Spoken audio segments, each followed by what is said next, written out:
Hello guys, and you're welcome. In this video, I'll show you how you can cut up sprite sheets and bring them into the Godot engine.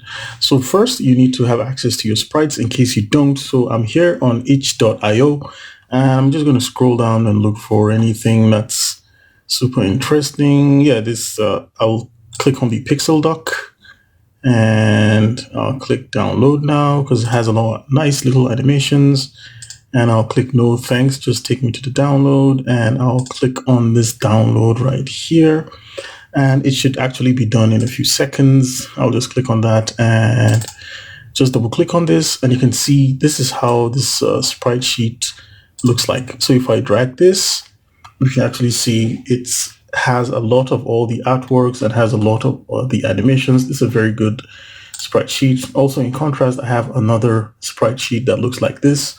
So yeah, I'm going to be using the one from Pixel Doc. So I have that in the download. So I'm going to cut that. And I usually put everything in a document folder I called art packs. And I'll just create new. And this is just my own formality here. I'm just going to use the name of the Pixel Doc. So I'll just go over here and I'll rename this to Pixel Doc. I'll say Pixel Doc because it just keep in my memory like, hey, you actually got this asset from a guy called Pixel Doc in itch.io. So that's it. This is my art packs folder. It's in the Pixel Doc folder. And also in Godot, it's really nice to organize your projects.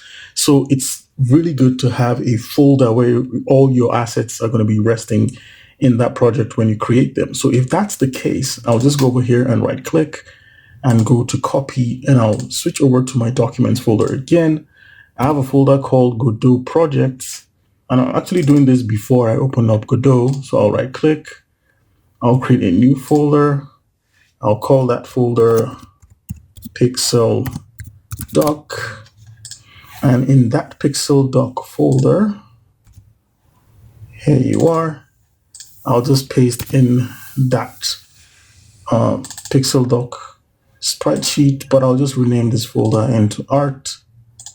I'll call this art.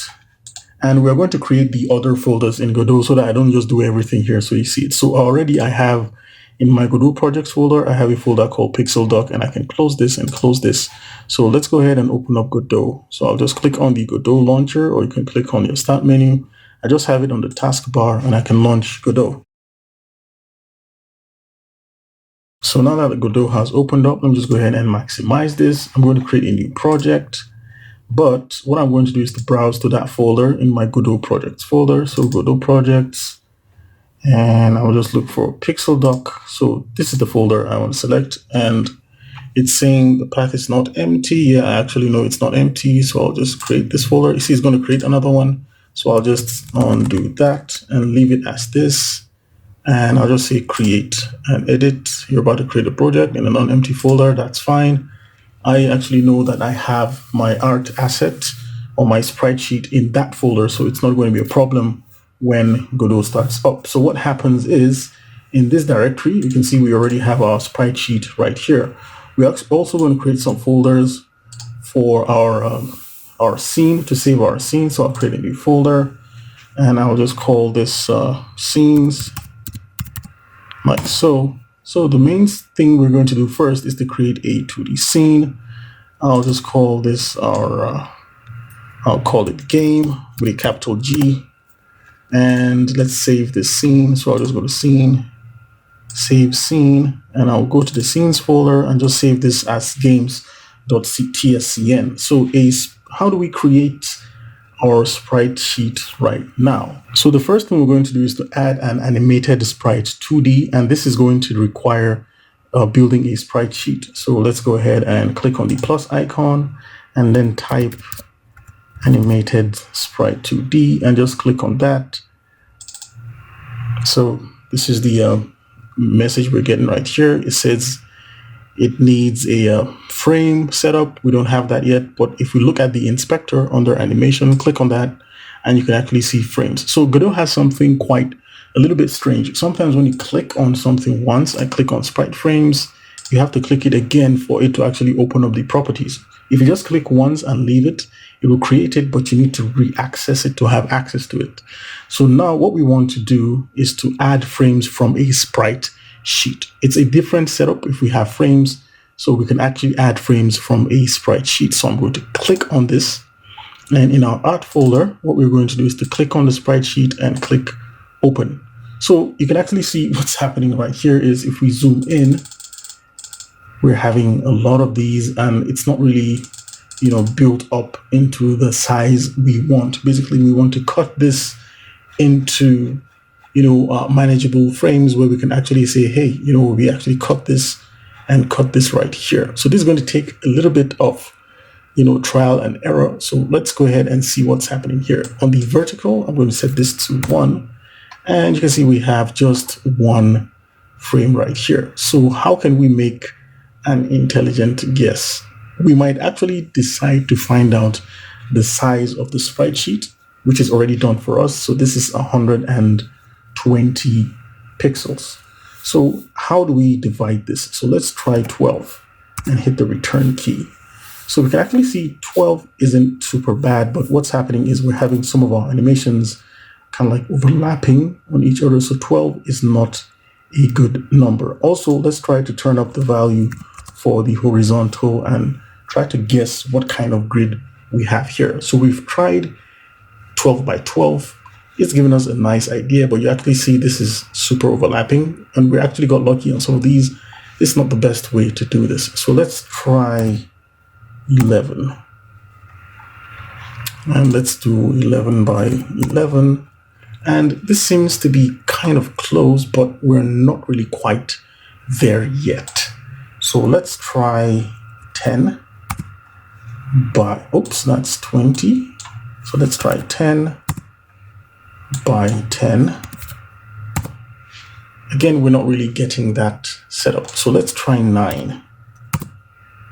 And 9 is kind of too large. So I think let's try 13. Let's try 14. So let's try 14 by 14. We're trying to get a square grid, and this seems to be almost working. So for the vertical, let's turn this up to 15, like so.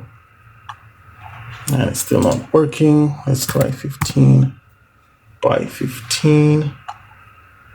Still not working. Let's try 16 by 16.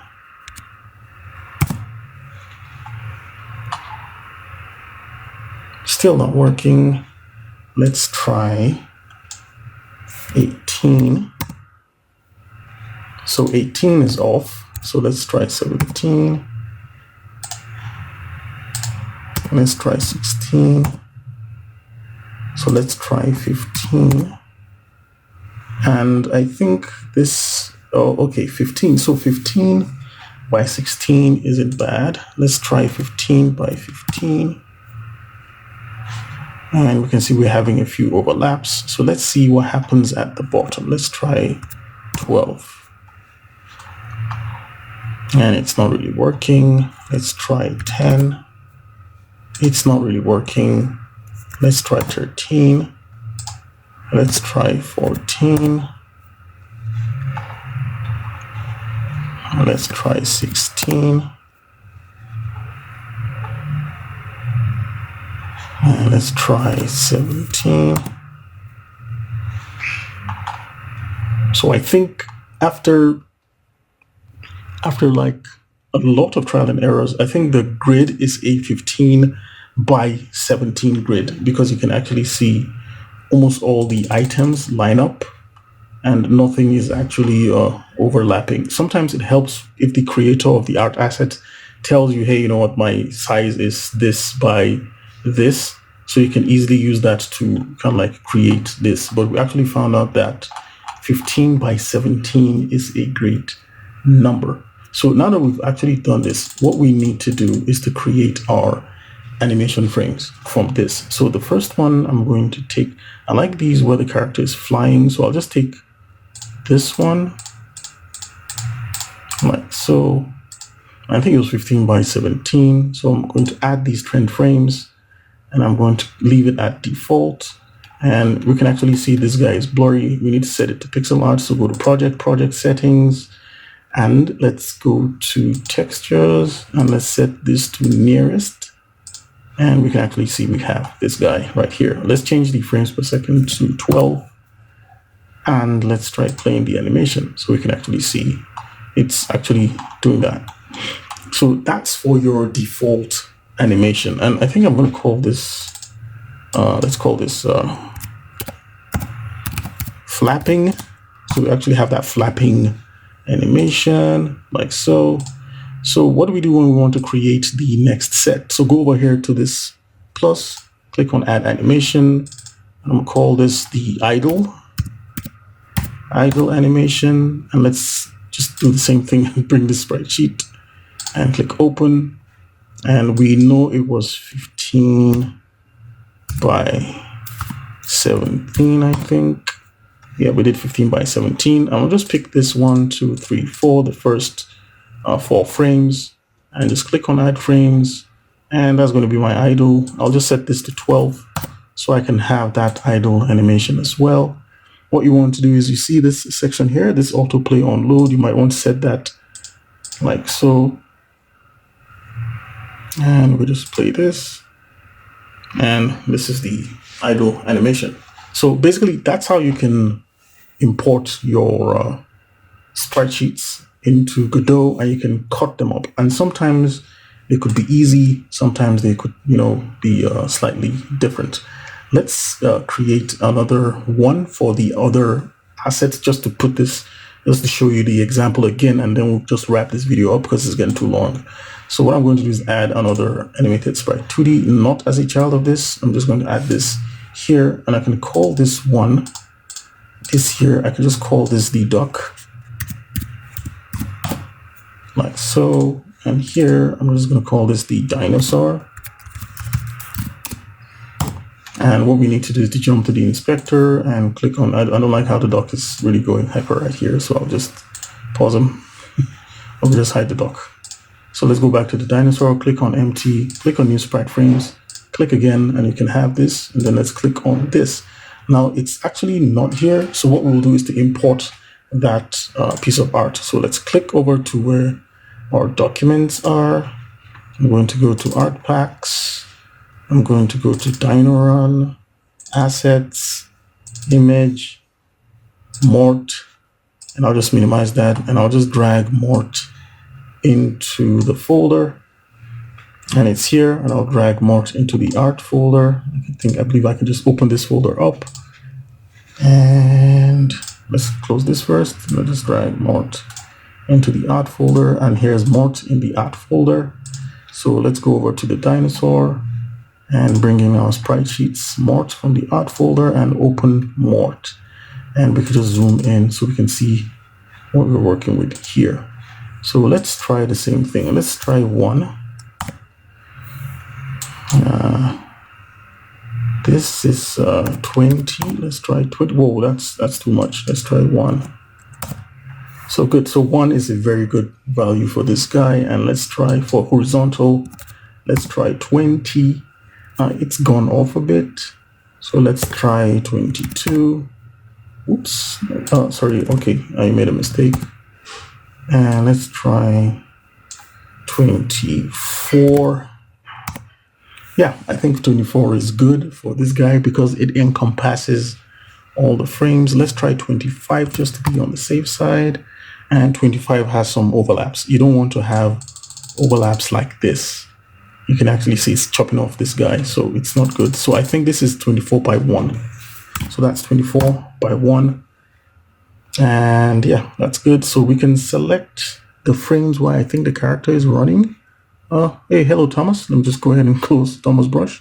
So I'll start with this frame, 1, 2, 3, 4, 5, like that.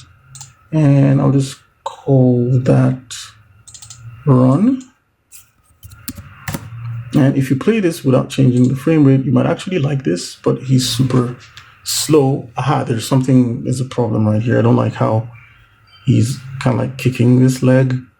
So what I'll do I'll just pause this and you can change your frames. I believe we can get rid of this guy. So let's play him again. Okay, I'm a terrible animator, but I'll set this to 12 frames and you can actually see your character kind of like moving. So you can add another frame. So you can have a dinosaur and a duck, and the duck is flapping. Let's play that. Hey, who knows? We have a game about a dinosaur and a duck flapping, and they're all running for their lives. And basically, that's how you can create your sprite sheets, create multiple sprite sheets and import them into Godot. Obviously, there's no scripting here because I'm not going to go into that. But yeah, I can actually do a scripting tutorial where you can set different animation states where you move the character in case the character is flapping, running, or jumping. But basically, that's how you can create sprite sheets using Godot. So yeah, peace.